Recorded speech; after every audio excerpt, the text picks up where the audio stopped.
Montana Territory, spring of 1879. The morning sky was still dusted with frost when the wedding was called off. Zadie Harlan stood on the cracked porch of the church in Bitter Creek, her white dress borrowed and wrinkled at the hem, her boots scuffed from walking the last 2 miles after the wagon refused to carry her the rest of the way. Her hands were stiff with cold, but the sting in her chest had nothing to do with the weather. "I'm sorry, Miss Harlan," Reverend Bowyer said, his voice trembling more from embarrassment than pity. "Mr. Lawton's family has made their decision." Zadie nodded once. Her throat was thick. She did not cry. She would not. "They say you have nothing to bring into the marriage," the Reverend added, quieter. "No dowry. No land. No money," she finished for him. "No name. No father. Just me." She walked away from the church with her head high, even as whispers followed her down Main Street. Her mother had died last winter, her last coin spent on Zadie's shoes. Her father had died years before that, somewhere between a mining claim and a whiskey bottle. There was no one left to speak for her. Or so she thought. Zadie was halfway down the hill when a voice cut through the still morning air. "Wait!" She turned. A man stood beside a chestnut gelding, reins loose in his hand. Dust clung to his boots, and the morning sun lit up the edge of his dark hair. He wore no tie, no fine coat, just a plain shirt, rolled sleeves, and the kind of quiet steadiness that did not come from money. Olston Avery. Zadie blinked. "What are you doing here?" "I came for the wedding," he said. Her breath caught. "You knew?" "I heard," he said. "Whole town did." His voice was calm, his jaw set. "It is wrong what they did. Turning you out like that. I was not enough for them," she said simply. "You are enough for me." Zadie stared at him. They had known each other since childhood, shared lessons at the old schoolhouse, sat beside each other at town socials. Olston had always been kind. Quiet. Kind. "I do not have anything," she said, her voice barely a whisper. "I have enough for 2, he said, stepping closer. "I have a cabin. A horse. A few head of cattle. I have work. What I do not have is you." She pressed her lips together, heart hammering in her chest. "Olston." He reached into his pocket and pulled out a thin silver ring. "I cannot offer you gold. But I can give you a good life. I know how to work. I know how to stay." Her eyes burned now, but she did not look away. "You would marry me?" "I would marry you today," he said. "If you will have me." Zadie looked down at her borrowed dress, at her hands still trembling with shock. Letting out a breath, she nodded. Yes. They were married that afternoon in the same church where she had been turned away, Reverend Bowyer's voice steadier this time, his eyes softer. The pews were nearly empty. Only a few townsfolk lingered in the back. Old Mrs. Keller, who always brought pies to every gathering, and young Samuel, who worked at the mercantile. Olston held her hand the whole time. His thumb brushed lightly across her knuckles as they spoke their vows. Afterward, they rode north toward his land 2 miles outside town, where the grass grew tall and the cottonwoods swayed in the wind. His cabin sat against the bend of a creek, smoke rising slow from the chimney, a small fenced pasture behind it. Zadie stood outside the cabin, staring at the slanted roof and crooked porch step. "It is small," she said. "It is ours," Olston said. When they stepped inside, the warmth of the fire met her first. Then the scent of cedar. A wool blanket was folded over the small bed, and a table sat set with tin plates and a loaf of bread. "You did all this?" she asked softly. "I hoped," he said, rubbing the back of his neck. She turned toward him. "Why me?" His eyes met hers. "Because you never asked for more than you needed. Because you work hard. Because you stood there proud even when they humiliated you. And because I have loved you since we were children." Zadie's breath caught. "You never said?" "I did not think I had enough to give you. Then I saw what they did, and I realized. I can give you loyalty, and work, and a place to rest. That is more than what they offered. She stepped closer, reaching for his hand. You gave me a choice. You always had one, he said. They stood there, fingers laced, the fire flickering gently behind them. Later that night, after they shared bread and laughter and the last of the summer preserves, Zadie lay beside him on the narrow bed, his arm around her waist, her head tucked beneath his chin. I thought I had to earn love, she whispered. You never did, he said. She turned toward him, eyes wide and open. I love you, Olston. His smile was quiet. Honest. I love you too, Zadie. And in that small cabin, beneath the soft creak of the rafters and the hush of wind against the walls, they built something real, not from money or name, but from the simple choice to stay, to trust, and to love. A week after the wedding, Zadie stood barefoot by the creek behind the cabin, her skirts gathered in one hand, her other reaching into the cold current to rinse potatoes pulled from Olston's small garden plot. Her fingers were raw from scrubbing, but it steadied her doing something useful, something that fed them both. The water murmured over stone, and birds rustled the cottonwoods above. She heard his steps before she saw him. Olston walked the way he did, everything with purpose, but never in a rush. His hat hung low over his brow, and the cuffs of his shirt were damp with sweat. Found the calf, he said, crouching beside her. She'd slipped under the fence and wandered into the gulch. Zadie pushed a strand of hair behind her ear with her wrist. She all right? Scraped, but nothing deep. She's back with her dam now. He reached into the basket beside her and pulled free a potato, brushing it clean with his thumb. You've been at this a while. I like knowing we'll eat what we grow, she said softly. Feels like something solid. He turned the potato over in his palm. You always did like things you could hold. She looked up at him, the sun warming the side of his face. You remember that? I remember you stitching your own satchel from feed cloth when we were 12. You said store-bought things didn't carry the same weight. Zadie smiled, small and surprised. I didn't think anyone noticed. I did. They sat in silence for a moment, the wind lifting gently through the cottonwoods. Zadie set the last clean potato in the basket and wiped her hands on her apron. I could mend that fence, she said. If you show me where. You'd do that? She nodded. I'm not made for sitting idle. All right. He rose and offered his hand. We'll go after supper. I'll bring extra nails. She took his hand, her grip firm. I'll bring patience. I hear fences don't take kindly to rushing. That night, after cornbread and beans, they walked out past the pasture. The sky was soft with twilight, and bats flitted above their heads. Olston handed her the hammer, then knelt beside the post, holding it steady while she drove the nail through the loosened board. You've done this before, he said, watching her line up the next one. Not exactly. But I've seen it done. She paused, then added, Mama used to say a woman ought to know how to fix what matters. He looked at her then, long and careful. She raised a strong one. Zadie didn't answer right away. Her jaw tightened, but she kept her eyes on the fence board. She did what she could, she said at last. Even when there wasn't much to give.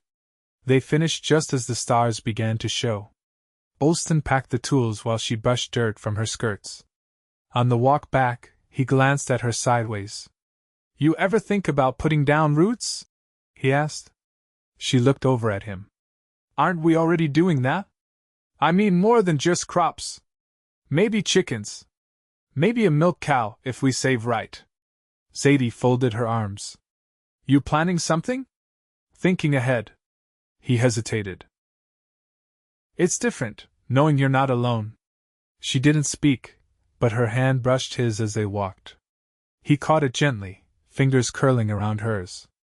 Inside the cabin, the fire had burned low. Zadie hung her apron by the door and pulled the quilt from the chest. Olston lit the oil lamp and set it on the table. Its light cast a soft gold across the room. As he turned, he paused. I know it's sudden, all of this. And I didn't give you much time to think. You gave me a place to stand, she said. He studied her for a long moment. You still want this? I wouldn't be here if I didn't. He stepped closer. Then I'll make sure you never regret it. Zadie reached for his hand. We'll make sure. Together. He nodded, his eyes steady on hers. Together. And when the lamp burned low and the wind whispered soft outside the cabin walls, they lay side by side with the quiet weight of trust between them. No grand promises, no easy answers, only the slow, true building of something lasting. By the second month, the soil had begun to soften, and Zadie stood at the edge of the new plot behind the cabin, one hand on her hip, the other shading her eyes against the afternoon light.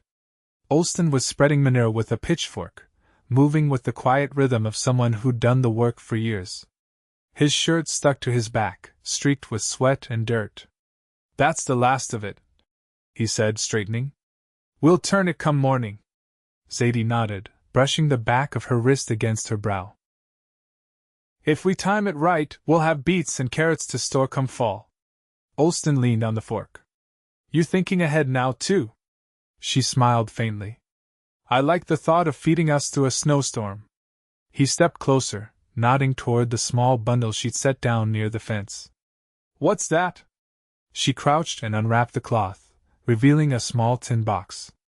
Found it under one of the floorboards when I was sweeping. There's a letter inside. Old, and the ink's near faded.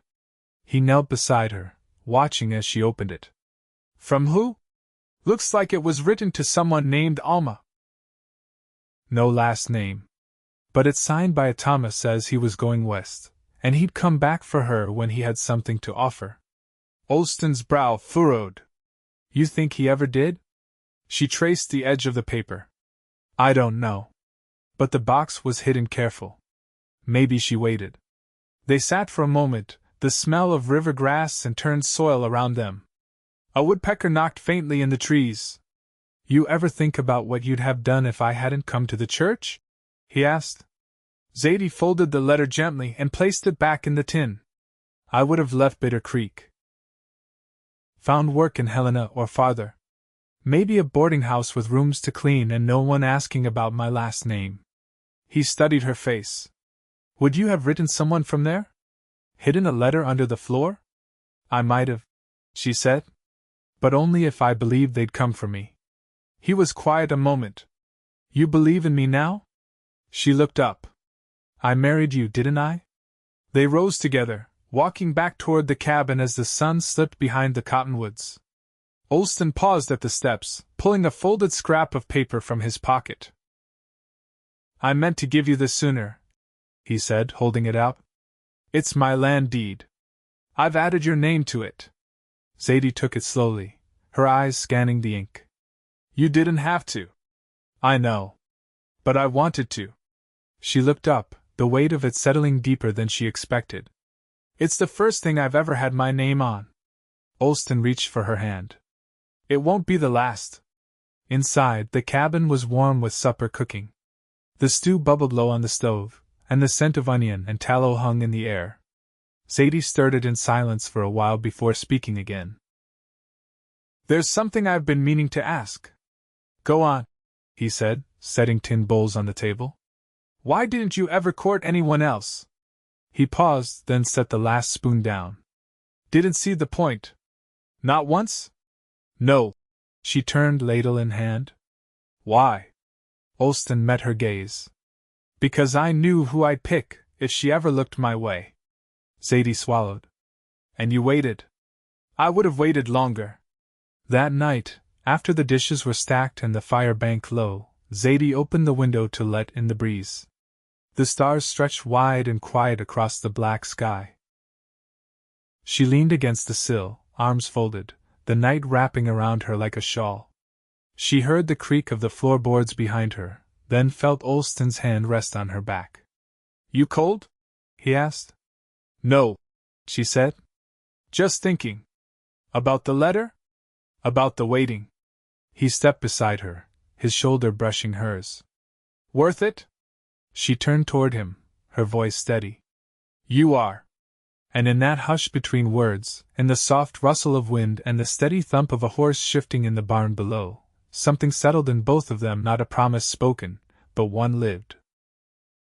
A life building, quiet and sure, from the ground up.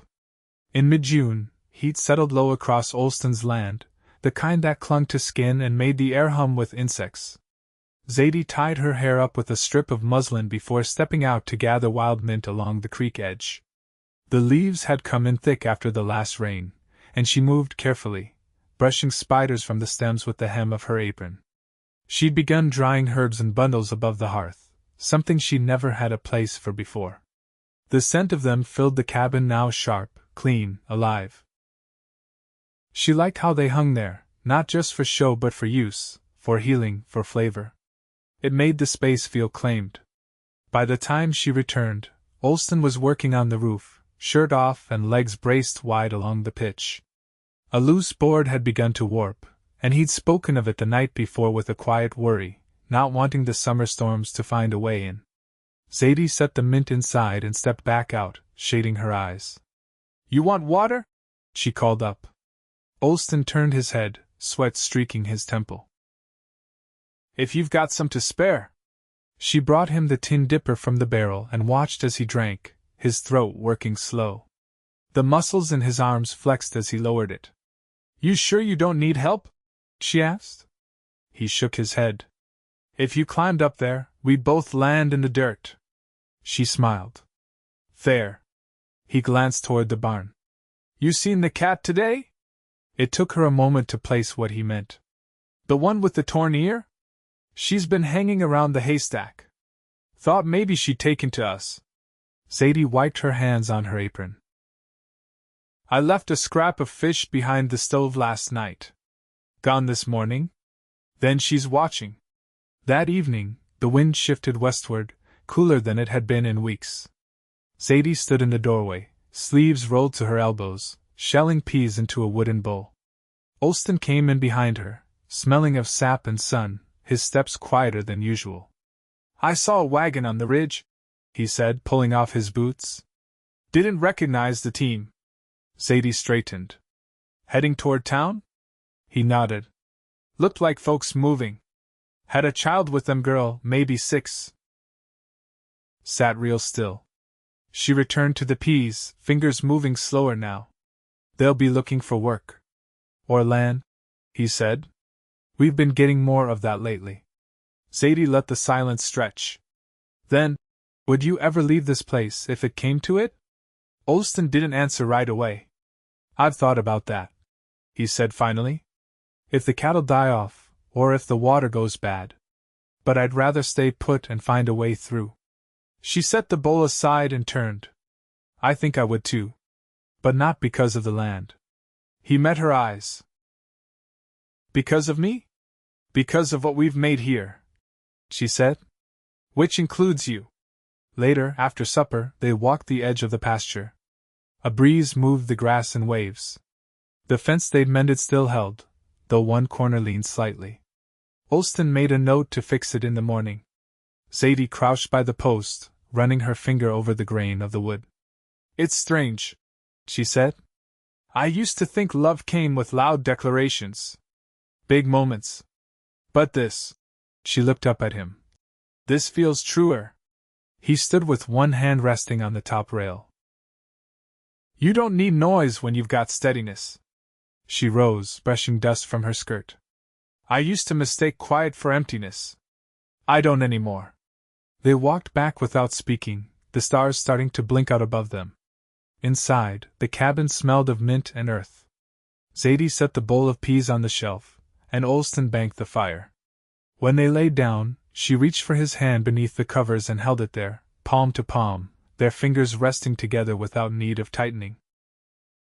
Outside, the wind moved through the cottonwoods like breath, and the hush between them was not silence, but something full. The raspberries came in late that year, scattered wild along the slope behind the cabin where the ground slanted down toward the cottonwoods. Zadie found the first ripe ones on a Sunday morning, her fingers stained red before breakfast. She brought them back in her apron, dropped them into a tin bowl, and mashed them with a fork until the juice ran smooth.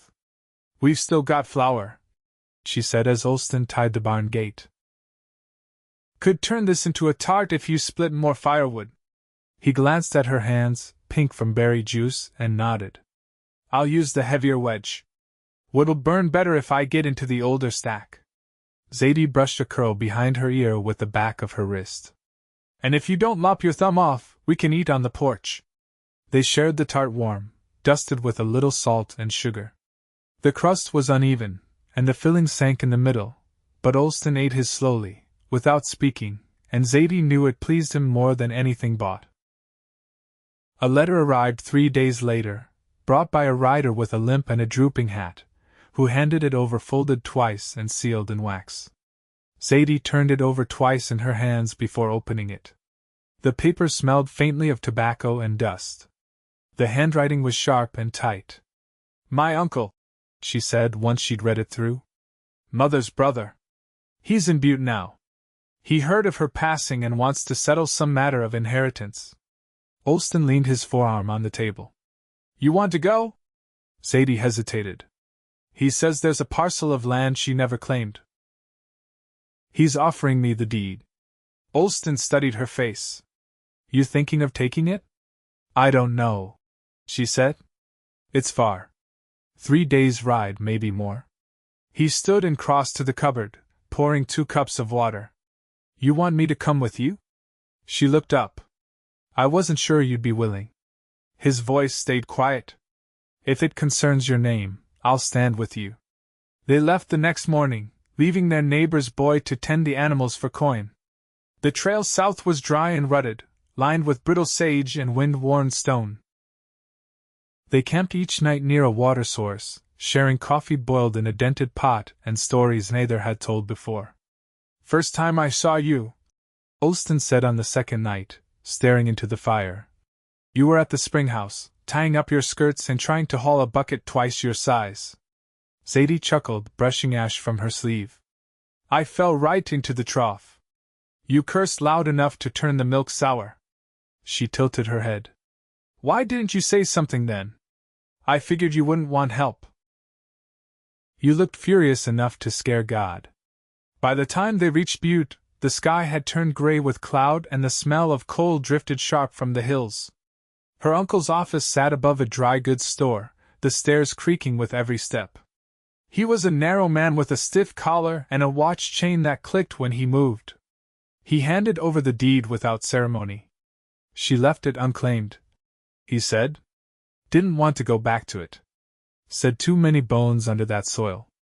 Zadie folded the paper and tucked it into her coat. I don't want it either. The uncle frowned. It's good land. It's not mine, she said. Not the part that matters. They turned north again that afternoon, the wind at their backs. Zadie rode quiet for a long time, her gloved hands steady on the reins. I thought I needed that land to prove something, she said at last. But I don't. You don't owe them, Olston said. Not her. Not him. She looked toward him, lips parted. You think I'm enough without it? I know you are. They reached the cabin just after dusk on the 6th day. The neighbor boy had done well. The calves' splint had held, and the hens had laid steady. Zadie lit the lamp and unpacked in silence while Olston brought in water. That night, they lay with the window open, the breeze soft against their skin. Zadie curled her fingers around his. I want to stay here, she whispered. Not because it's safe, but because I've never felt steadier. His thumb brushed the edge of her hand. Then we'll stay. They never spoke of the deed again. Zadie used the paper to line the drawer where she kept her needles. They planted onions that fall, and Olston built a lean-to for firewood, hammering each board with care. By early winter, the raspberries were bare, but the jars they'd filled lined the shelf in neat rows. The cabin grew quieter as the snow came, but it never felt empty. In the spring, they added 2 goats to the pasture. Zadie taught herself to make soft cheese, and Olston learned the right way to trim hooves without bruising the bone. He made her a small writing desk from pine, placing it beneath the window where she liked the light. She filled it with notes on planting, on tinctures, on the way the creek changed color after a storm. One afternoon, as the thaw ran high and the world smelled of wet bark and new grass, Zadie stood behind him at the fence line, her arms folded across her chest. "You ever think about children?" she asked. "I do." She nodded. "Me too." He turned toward her, expression unreadable. "You ready?" "I'm not afraid anymore," she said. He reached for her, cupping her jaw gently, his palm warm against her skin. "You wouldn't have to be. Not with me." She leaned into him, letting her forehead rest against his. "Then let's begin." And they did. They never left the land. They built out the barn, added a second room to the cabin with their own hands, and cleared more soil each year. In time, laughter filled the house, soft at first, then louder, with small feet tracking mud across the floor and questions tumbling faster than answers. Olston never raised his voice. Zadie never lost her steadiness. Together they taught their children how to plant deep, how to mend what breaks, and how to love quiet and strong. They grew old with grace, their hands weathered, their backs bent with labor and joy. But they never stopped walking the fence line side by side, boots in rhythm, hearts tied with the kind of certainty that needs no words. And when the raspberries bloomed again each spring, Zadie always picked the first ones and brought them to Olston in her apron. He always smiled, and she always smiled back. Because they had chosen each other, and built a life not out of luck or wealth or rescue but from the earth, and the work, and the deep, steady truth of love that stays.